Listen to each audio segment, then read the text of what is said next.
नमस्कार विद्यार्थी मित्रांनो, आज आपण इयत्ता 5वी मराठी बालभारती यामधील पाठ क्रमांक 26 पाण्याची गोष्ट या पाठाचा स्वाध्याय बघणार आहोत. पाहूया पहिला प्रश्न. 2-3 वाक्यात उत्तरे लिहा. त्यातला पहिला प्रश्न, रत्नाला शाळेत यायला उशीर का होणार होता? याचं उत्तर बघूया. मंगळवारी रत्नाच्या घरी पाणी येत असल्याने तिला पाणी भरायचे होते, त्यामुळे रत्नाला शाळेत यायला उशीर होणार होता. पुढचा प्रश्न बघूया. या संवादातील मुलांकडे कोणकोणत्या दिवशी पाणी येते? याचं उत्तर बघूया. या संवादातील मुलांकडे मंगळवार, रविवार तर कोणाकडे सोमवारी पाणी येते. पुढचा प्रश्न, कौशाच्या घरी पाणी भरण्यासाठी कोणती तयारी करतात? याचं उत्तर बघूया. कौशाच्या घरी रविवारी पाणी येत असल्याने पाणी भरण्याची तयारी शनिवारी करावी लागते. सगळे हंडे, कळशा, तपेल्या, बादल्या, डबे नेऊन रांगेत ठेवले जातात आणि सकाळी नळाजवळ थांबावे लागते. पुढचा प्रश्न बघूया. पाऊस कमी पडल्याने काय होते? याचं उत्तर बघूया. पाऊस कमी पडल्याने कोरडा दुष्काळ पडतो. पाण्यासाठी वणवण करावी लागते. शेतीसाठी तर नाहीच, पण प्यायलासुद्धा पाणी मिळेनासे होते. अन्नधान्य, जनावरांचा चारा, वीज अशा अनेक प्रकारच्या समस्या निर्माण होतात. गावोगावी पाणी पुरवठा करावा लागतो. पुढचा प्रश्न बघूया. जमिनीला पाण्याची बँक असे का म्हटले जाते? याचं उत्तर बघूया. पावसाचे पाणी जमिनीत जिरते आणि साठून राहते.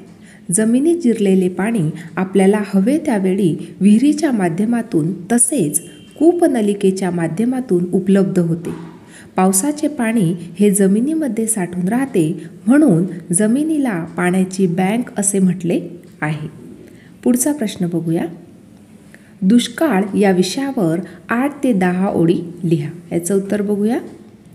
ओला दुष्काळ आणि कोरडा दुष्काळ असे दुष्काळाचे 2 प्रकार पडतात. एखाद्या वर्षी अगदी कमी पाऊस पडला तर तेव्हा कोरडा दुष्काळ पडतो. पाण्यासाठी वणवण करावी लागते. शेतीसाठी तर नाहीच, पण पिण्यासाठी देखील पाणी मिळत नाही. अन्नधान्याचा तुटवडा निर्माण होतो. जनावरांना चारा मिळत नाही. गावांना पाण्याच्या गाडीने पाणी पुरवण्याची वेळ येते. या उलट प्रमाणापेक्षा जास्त पाऊस पडल्याने ओला दुष्काळ पडतो. नद्या नाल्यांना पूर येतो. शेते, घरे, रस्ते पाण्याखाली जातात आणि नष्ट होतात. अन्नधान्यांची कमतरता भासते.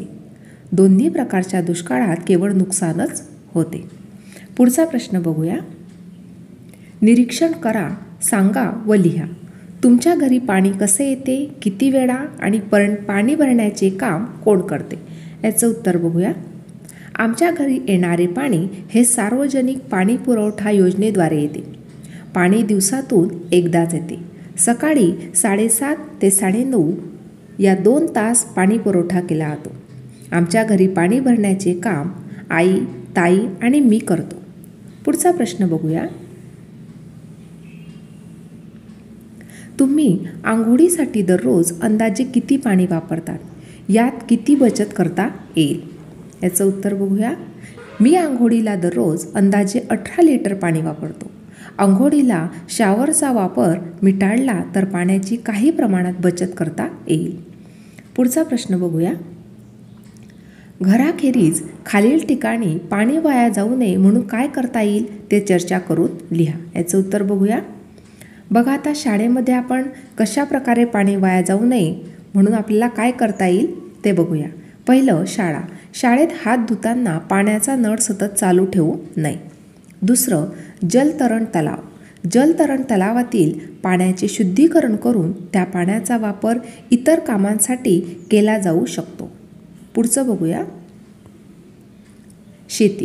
शेतीला पाणी देताना ठिबक सिंचन तसेच तुषार सिंचन पद्धतीचा अवलंब करू शकतो. पुढचं, सार्वजनिक नळ. आपल्याला हवा तितकाच वेळ पाण्याचा नळ चालू ठेवावा. विनाकारण नळ चालू ठेवू नये. पुढचं बघूया. हॉटेलमध्ये ग्राहकाला पाणी देताना पूर्ण ग्लास भरून न देता थोडे कमी द्यावे. ग्राहक त्याच्या गरजेनुसार अधिक पाणी घेऊ शकतो. पुढचं बघूया. पाण्यासंबंधीच्या खालील शब्दसमूहांचे अर्थ जाणून घ्या, ते वापरून वाक्य बनवा. पहिलं, पाणी जोखणे. याचा अर्थ काय? तर एखाद्या गोष्टीचा अंदाज घेणे. याचं वाक्य बघूया. राजू वर्गात खरे बोलतोय की खोटे याचे गुरुजींनी पाणी जोखले. पुढचं बघूया. पाणी पाजणे. याचा अर्थ आहे पराभूत करणे. वाक्य बघूया. लांब उडीच्या स्पर्धेत सार्थकने सर्व खेळाडूंना पाणी पाजले. पुढचं बघूया. डोळ्यात पाणी आणणे. याचा अर्थ आहे रडू येणे. वाक्य बघूया. डोळ्यात पाणी आणून सखा दादाने मुलीला सासरे जाण्यासाठी निरोप दिला. पुढचं बघूया. पाणी पडणे. याचा अर्थ काय? तर वाया जाणे. वाक्य बघूया. चोरी करून पडणाऱ्या चोरांना पोलिसांनी रस्त्यातच पकडल्याने चोरांच्या मेहनतीवर पाणी पडले. पुढचं बघूया. पालथ्या गडावर पाणी. याचा अर्थ काय? तर तीच ती चूक पुन्हा करणे. याचे वाक्य बघूया. गुरुजींनी राजूला अभ्यास करायला सांगून सुद्धा राजू अभ्यास करत नाही. राजूचे हे वागणे म्हणजे पालथ्या गडावर पाणी. पुढचं बघूया. गटात न बसणारा शब्द ओळखा व लिहा. तो शब्द गटात का बसत नाही ते सांगा. बघा, पहिलं दिलेलं आहे उठतो, बसतो, हसतो, पडतो आणि मुलगा. आता या ठिकाणी गटात न बसणारा शब्द आहे मुलगा, कारण बाकी जी सर्व आहे ती सर्व क्रियापदे आहेत. दुसरं बघूया. तो, तुला, मुलीला, त्याने, आम्ही. या ठिकाणी मुलीला हा शब्द वेगळा आहे कारण इतर सर्व सर्वनामे आहेत. पुढचं बघूया. सुंदर, फूल, टवटवीत, कोमजलेले आणि हिरवेगार. आता या ठिकाणी फूल हा शब्द वेगळा आहे कारण बाकी सर्व जी आलेली आहे ती विशेषणे आहे. जसे सुंदर, टवटवीत, कोमजलेले, हिरवेगार ही विशेषणे आहे आणि फूल हा शब्द वेगळा आहे. पुढचं रत्नागिरी, जिल्हा, पुणे, चंद्रपूर, बीड. आता या ठिकाणी जिल्हा हा शब्द वेगळा आहे कारण इतर सर्व शब्द विशेष नामे आहेत, म्हणून जिल्हा हा शब्द वेगळा आलेला आहे. पुढचं बघूया. पाला पाचोडा, सगळे सोयरे, दिवस रात्र आणि दगडधोंडे. या ठिकाणी सगळे सोयरे हा शब्द वेगळा आहे कारण इतर सर्व शब्द निर्जीव आहेत. पुढचं सौंदर्य, शांतता, शहाणपणा, गोड आणि श्रीमंती. या ठिकाणी गोड हे विशेषण आहे म्हणून गोड हा शब्द वेगळा शब्द आहे.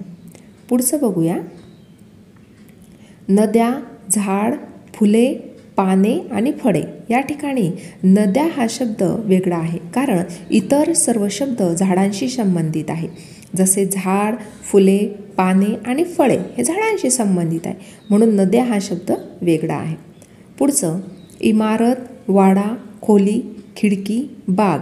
आता या ठिकाणी इमारत, वाडा, खोली आणि खिडकी हे इमारतीशी संबंधित आहे म्हणून बाग हा शब्द वेगळा शब्द आहे. पुढचं बघूया. 9 बघूया. खाल्ला, खेळले, लिहिले, वाचले आणि पाहिले. या ठिकाणी खेळते हा शब्द वेगळा आहे कारण इतर सर्व क्रियापदे भूतकाळातील आहे. जसं खाल्ला, लिहिले, वाचले, पाहिले हे सर्व शब्द भूतकाळातील आहे, परंतु खेळते हे वर्तमान काळातील आहे त्यामुळे खेळते हा शब्द वेगळा आहे. पुढचं जाईल, येईल, बोलेल, आला आणि लिहील. या ठिकाणी आला हा जो शब्द आहे हा वेगळा आहे कारण इतर जी सर्व क्रियापदे आहेत ती भविष्यकालीन आहे त्यामुळे हा जो आला शब्द आहे हा गटात न बसणारा शब्द आहे.